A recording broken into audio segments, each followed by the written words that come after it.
Dude, it's so fun to have this chat because we met this summer because a common friend we know said, you guys have Yes. to meet. The funny thing is, we were actually both together in the Master YouTube course. And I didn't make that connection until we met in person. Yeah, funny how the world works, huh? Kind of like Yeah. these weird connections. Yeah, I'm super excited to be here too, man. So actually tell me a little bit about what do you do, and I don't know, maybe who do you work with? Because that's the interesting part, right? I do a couple of things. I run a small YouTube channel of my own, right? I treat it more Right. as a hobby than anything else, as a space for experimentation. But apart from that, humor has it, life led me in this weird direction recently where I started to work with YouTubers and helping them out with a bunch of different things. You know, YouTube is a very flexible space. You can't really use one job title for it.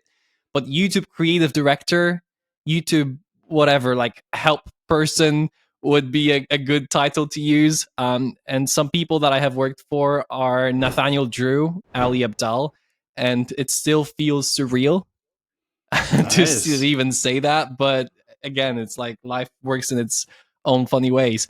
But again, I don't think that's my main personality. I just like to make things. So, but I know there's tons of people out there who are like dying to work with a big YouTuber and who's like, how do you get into the door?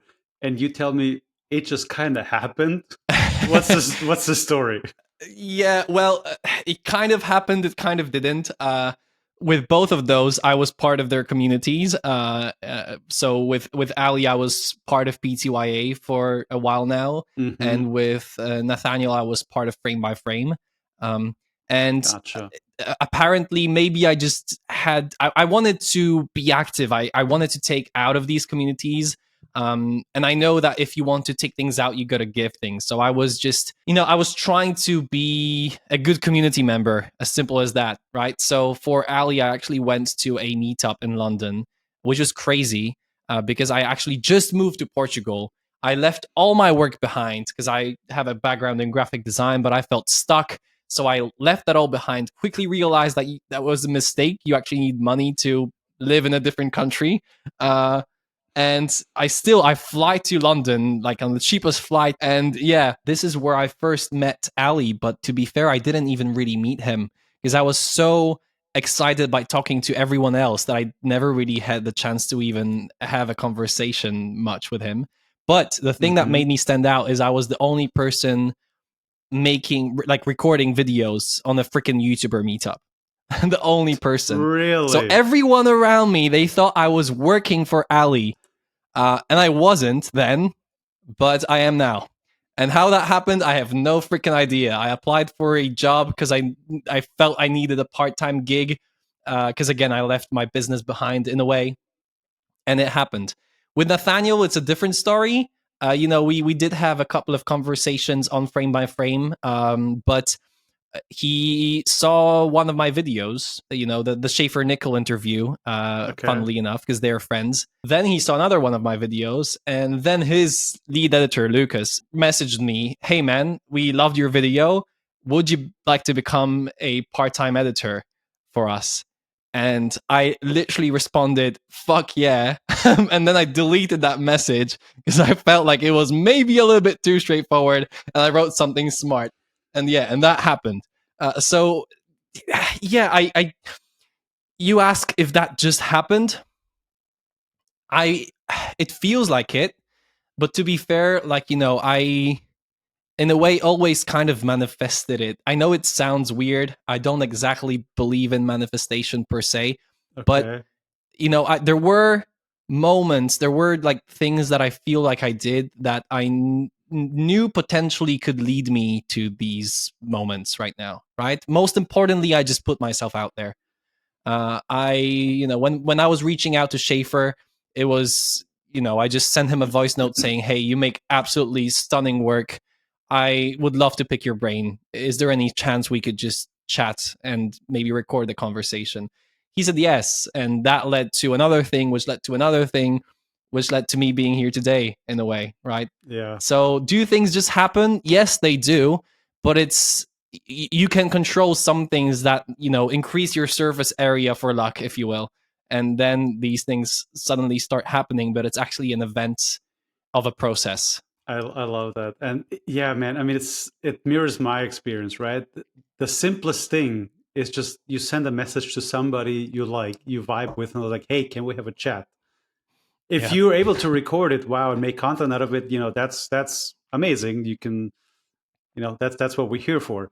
But just that simple message of like, hey, want to hang out for a little bit? Yeah, it's kind of like the concept of the third door. I never really read the book, but I Okay, hear it's not great. familiar with it Oh actually. no, okay. So basically, I heard, again, I never read the book, that it's a book about how what you're trying to reach is Mm-hmm. a club. And there's three entrances to the club, right? There's the normal line, which you have to wait for long, and if the bouncer lets you Sure. in, they do. If they don't, they don't. Yeah. Then there's the VIP line, right? So you Okay. either have to pay premium or whatever to get into there. And then there's the back door, so you have to like scramble in through the Oh, I window, or you see. never sneak in through the kitchen or whatever. And I never read the book, still on my list, but the concept itself, it just made me realize that there's just like you can reach out to people, and if they say yes, they say yes. If they say no, they say no. Um, the important thing is like genuine goodwill, right? If you're trying to Yeah. gain something out of it, if you are trying to get a job, I wasn't. Genuinely, I wasn't. Yeah. It was in the back of my mind that, you know, maybe someday that's a possibility, but I genuinely, it was not something that I was anticipating or looking forward to. It wasn't like I was flying to London to that meetup thinking, hey, I will get a job with Ali Abdaal. Absolutely not, right? Did it cross my mind in terms of like, you know, a dream or something that would be magical if it happened? Yes. But was it my intention to get a job when flying there? No, not at all. I just wanted to meet people. I wanted to find things like, you know, learn about them. I wanted to be excited and to, you know, be part of a community. Simple as that. That is such a good reminder because I just had a period of time where I went to a bunch of events and I was invited to speak there. And like the first one in particular, I went to with a little bit of an expectation. I'm going to get something Yeah. out of it. And I wanted something very particular out of it. I didn't get it. And it didn't feel good. And then, you know, now it's like 3 weeks later and I look back and it's like, first of all, the thing I wanted is completely irrelevant. Second, I actually got something much better out of it, and I just wasn't able to see it in the moment. So Mm. this approach of just go there, have fun, and something will come of it, I think is much better than if you have this expectation of a very specific thing and then you kind of set up for disappointment, right? Funny that you should mention it, because I feel this exact same thing with YouTube. Yeah. Oh boy. Man, so Every many video, exactly. every single video. When you go in with some sort of expectation, you are bound to get crushed, right? Yeah. Unless you're super lucky or a great YouTuber, right? Yeah. You are bound to get Dude. crushed. You never know what's going to happen to a video. You can, No. you know, there are some things that can help you predict, but at the end of the day, it's Man. not the views, it's not how well the video does. You're It's hitting right just here. Like after the second season, I really thought, okay, I have it figured out. Like I know what I'm doing. People like what I do. And then I release a video of like things I hear a lot, like YouTube advice that I just think is outdated, that yeah. isn't gonna lead you to success. And that video got a lot of really good responses. Like the comments on it are exactly what I want to hear. But it's stuck at like 200 views or something. And I'm like, what? What? The thumbnail's banger, the title's banger, the content's amazing. Why you stuck? Well, like, YouTube. That's the reality, you know. yeah. Actually, in your experience working with, you know, the larger YouTubers, and I know you're not, for Ali, as far as you know, you're not working on the content side of things. No, no. But regardless, have you learned anything how those people deal with, you know, failure Yeah. or with a video underperforming or yeah. Well, first of all, I think the biggest learning, when it all kind of happened in the year when I started meeting my heroes, crazily enough, really, I still cannot believe it happened. But I think the biggest thing that I learned from this entire thing is that the things that you're struggling with as a creator, usually they're struggling with too. It's very universal. It's imposter syndrome. That's something we we really all are dealing with. You know, the fear of everything, really, man. Like, these are just people who stick with it long enough.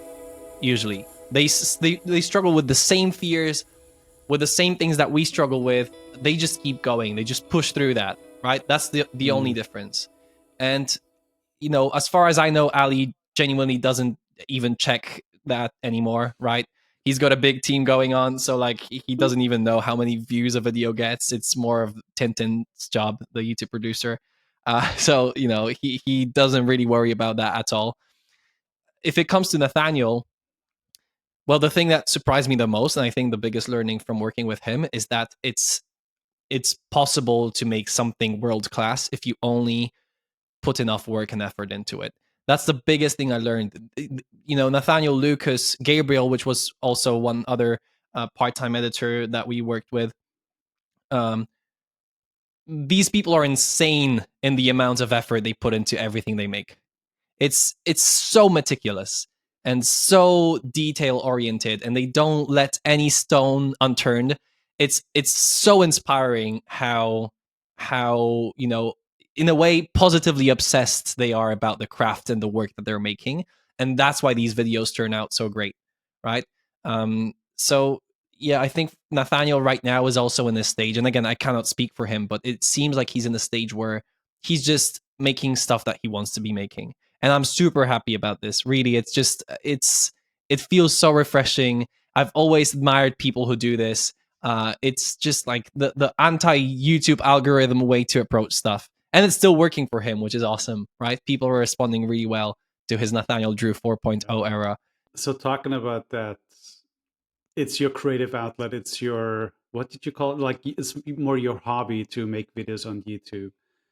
How is that different when you make videos for yourself versus when you edit for Nathaniel, right? Is there, do you look at them differently? Is it actually completely the same? It's always easier for other people, for Really? me at least. Yeah, it's because when you're making stuff, especially you know stuff that's very deeply personal and rooted in your personal experience of living life, um, it's all things that you are emotionally connected to or emotionally invested in, right? Mm-hmm. If you're working for someone else, there's no, you don't put that pressure on yourself. There is the pressure that you have to be good enough to live up to to the standards of other people, right? I had to definitely push myself when I was editing for Nathaniel, um, but it I never felt this emotional context of how creativity can be just freaking difficult, right? I was just doing my job, which was again challenging. It was one of the best jobs, if not the best jobs that I ever had. Um, but for me, it's always more difficult. It's way more. It requires so much more resilience, so much more like pushing through the valleys of I don't know what the fuck I'm doing, and just a lot of different struggles that come with making stuff. And when you're making stuff for others, obviously these also come, but there is no such emotional investment. Just because you're, again, it's more like you're doing a job rather than creating something that you care super deeply about. And you want it to click in the way that you want it to click, right? Instead of making it click in the way of someone else. I don't know Yeah. if that makes sense. It's a difficult thing. I never really thought about it, about the differences, but I think that's how I would put it. It's generally way more difficult to do it for myself. Not to mention that I don't have the guidance. You know, when I was editing for Nathaniel, it was a collaborative process. I was not the only editor. There were three others, Mm-hmm. Nathaniel, Lucas, and Gabriel, and we all kind of bounced ideas of each other. It was just super fun in that way. And these are all so talented people. I cannot even stress it enough. So I just felt super inspired by everything that they did. I was, you know, just like we piled on each other's experience and work. Whilst when I'm doing things for myself, it's first of all, I'm on my own, so I don't have that guidance, and second of all, again, it's my own I'm trying not only to make something, but also to figure out what I want to make. I totally agree with you. Like when you make your own video, there's so much of you in there, right? I think that's why people start making stuff on YouTube, because they just have something to say and it's very close to home. And when you edit for somebody else, there is none of this emotional baggage, if you want to call it that, right? And I know you can't speak for the people you've worked with, but do you think it becomes easier when you have a team to just make videos because you're not the person editing it anymore? You just have an idea and somebody else is kind of executing it on a level. It could be, but just for a bit. What I see, I mean, there's a trend. People are coming back. Like, look at Met Ali Abdaal too, right? Yeah. He's Yeah. he's scaled down on his team too, just because again, at the end of the day, most of us starting their YouTube channels, we want to express, as you said, we want to say something that we think is worth saying, or we want to express ourselves. There's something that pulls us, but it's usually something creative. Um, so I think it could become easier in the way that, now that I know creators and I can call people up when I'm stuck on an edit, it's definitely easier when I have this second look, right? Hmm. If I could have a setup like Nathaniel had with Lucas, right, when they understood each other so well, they're best friends, and it's very much a collaborative process. I would. It's just something I would like to collaborate more. I like the idea of working with someone, but at the end of the day, I don't think I would like to outsource the whole thing. I don't know. Nothing I say is definitive. It's just like, Yeah. these are some thoughts that might be having right now. I tried working with an editor a couple of times. Currently, I edit on my own, so you know it's difficult to say. Yeah. Part of why I want to have these conversations with people like you, and with you in particular, is I'm this whole subject of like building a team is very common advice. When you grow on YouTube, you want to hire people to make more, to become better, whatever.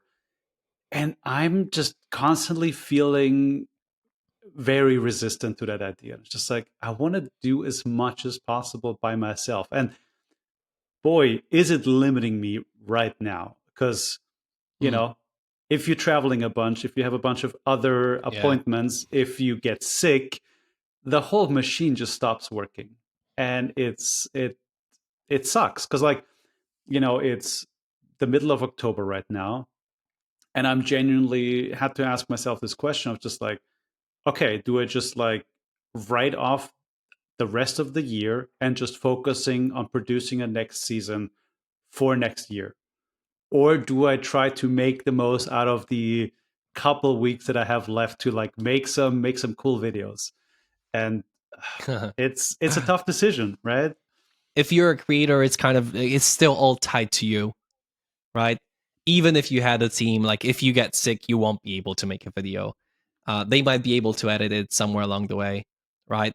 And again, Yeah. for example, me personally, I like the idea of working with a team just because I'm a collaborative person. I like having people around me, and like even just the idea of having a group of people working together on a creative project that they're they trust me enough that I figure out the direction and they help me turn it into reality. That's absolutely mind blowing, right? Yeah. I mean, in a way, I have a team. I'm not paying anybody, but I Yeah. have people. I'm in constant like back and forth about what we're doing, sending them rough cuts, sending them thumbnails. It's just the execution part of all of it is in my hands, and that's what's you know. I can't just bang out 100 shorts. I mean, I could if I really wanted to, but I have no interest in that. Hey, real quick, if you're enjoying this conversation, if you're learning something, you might also like the Orbit newsletter, something I write every week to help you become a better creator. Every Friday, I share a simple framework or a practical exercise that you can start using immediately. Regardless if you are a complete beginner or a seasoned professional, my goal with this is to make it the best creator resource out there, help you see things from a new perspective, give you a little exercise that helps you level up your game. So, sign up via the link below. It's completely free, and I would love to have you there because it also keeps you up to date on the whole Orbit journey. How is it going with building a home for creators? What does it actually mean? A little, behind the scenes weekly update. And at the bottom, I always share my favorite things I've seen this week. Good content that inspires you over the weekend. So, with that out of the way, let's get back to the show. So another thing I've been focusing on this year to help with all of these challenges, right, is to really focus on systems, build Mhm. structures that help me, guide me, and make just creation a little bit easier. Now I have like a full checklist of my whole production workflow, and it makes it so much faster and so much easier. Is there actually anything like that that you've, you know, learned from the bigger creators? Are there any, I don't know, tips, tools working in a team that you kind of taken away from yourself? Yes, for sure. Yes, I mean I've been so influenced by them for years now. I think it could be that Ali is the first person who ever introduced me to Notion, where I store all my like ideas and all that kind of stuff. Right, like years Yeah, ago, yeah, right? Um, the part-time YouTuber academies definitely influenced my process in a way, but Nathaniel too. When before taking frame by frame and before working with Nathaniel, I actually hated editing. I really. really, it was my least favorite part of the process. It was like Yeah. the last piece of the puzzle that you just have to fit in there somewhere. Mm-hmm. Um, but while working with Nathaniel, I discovered this whole new area of editing, which is basically that you also figure stuff out in the edit. Before, for me, it was just very formulaic. I had a script, I had a idea for a video, and I had everything laid out. So now the editing was just putting it all together. Waste of time. Could easily give it to someone else. Um, but now I very often use the edit as a form of almost journaling, right? It's almost like I'm watching through different videos that I record, like vlog moments or whatever, me talking to my iPhone and these different bits and bobs from my life, and I figure out the story in the edit too, which is still not something I'm super good at. I'm trying to learn. It's difficult as heck. But yeah, this is definitely, I think that has shown me that there's beauty in editing, and that it's actually where a lot of the creativity happens. I feel very similar about that. Because I come from the camera side, directing side, from a filmmaking perspective, and I always try to hand off the edit, never Yeah. successfully, never to a satisfying point. And I think this year in particular, I really embraced it. And now it's like, yeah, this is fun. This is where the story gets its final shape. And I Yep. want this to be in my hands. So it's interesting to hear that from you as well. But maybe to make it a little bit more practical, let's say I do want to hire an editor for whatever reason. What should I be? How should I be communicating to them? What's some advice you have as somebody who's been hired? How should I approach that? Yeah, well, first things first, communication is very important. So ideally, I would say, if you are trying to make things that are at least slightly creative, I think you should have some sort of a personal relationship with your editor too, so that they understand what you're about, so that they understand what is your creative angle and what you would like your videos to look like. Um, when I was working with editors, I feel like that's something I failed to do. It was very Hmm. difficult to express my creative vision, and I got very good at it throughout the years. I'm not sure if very good at it, but definitely better. Um, so when you're hiring an editor, you're basically becoming an art director or creative director, and you can jump into the process itself, but you just have to be really good at guiding and giving directions. So you can either do that through apps like Frame.io, right? Where you just Sure. leave notes on different things. You could record videos in which you go through and edit and you talk about like why you're making certain decisions and what they are. You could even just add markers in the timeline in which you say, hey, here's what I would like you to do over here. This part is too quick. I don't like this fast paced edit here. I like this. I don't like that. Basically, a lot of feedback and over communication and like over explaining things. This is definitely something that's worth taking into consideration. But ideally, you just find a really freaking great person that knows all that.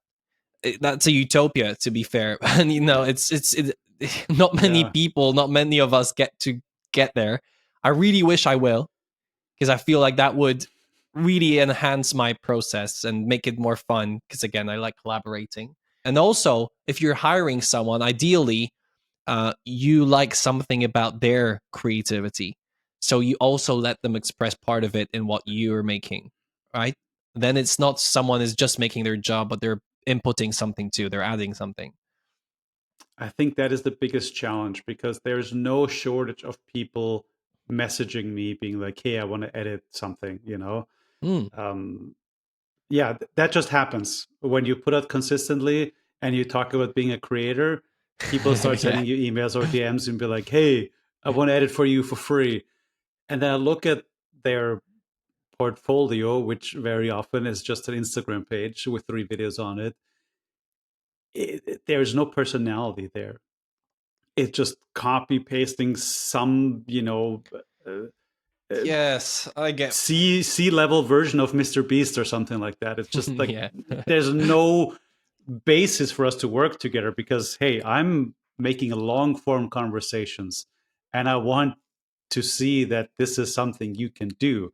So I have not successfully found anybody who can do that. I like what you said about there is no personality. You Yeah. see, with whenever we're making things, there's two approaches that you can take, right? Either you're the rational or the romantic. I like to combine both, right?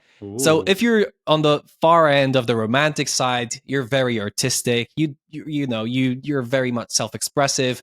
Sometimes it's not Yeah. clear enough, so it could not reach that many people. It could also spark crazy emotions for some, but it's on that far side of the spectrum, it's a little bit too abstract, right? On the other side, there is the rational person who like approaches everything systematically and it's like, okay, here's how I grow on YouTube, or here's how I, grow on X, whatever platform, if we're making stuff on the internet. And I'm going to just follow the strategy and make it work. Both approaches can work to some extent. One can probably make you blow up and get rich and famous. The other can make you express yourself great. But at the end of the day, when we're making stuff, it is about personality, right? It is about that little Hmm. personal touch that you give things. And if that's void of it, if there's none of it in what you make, then it's just a copy paste job of everything else that's been made already. Yeah. Exactly. A lot of people forget about that. Just you got to put yourself into your work, just even a tiny bit, even if you're on the rational end of things. I like to be somewhere in the middle and dabble with both, just because I don't like to settle for one thing in my life. It's a double-edged sword sometimes, but yeah, that's how I like to operate. Finding your own style is a whole another topic on its own that we can dive into for an hour.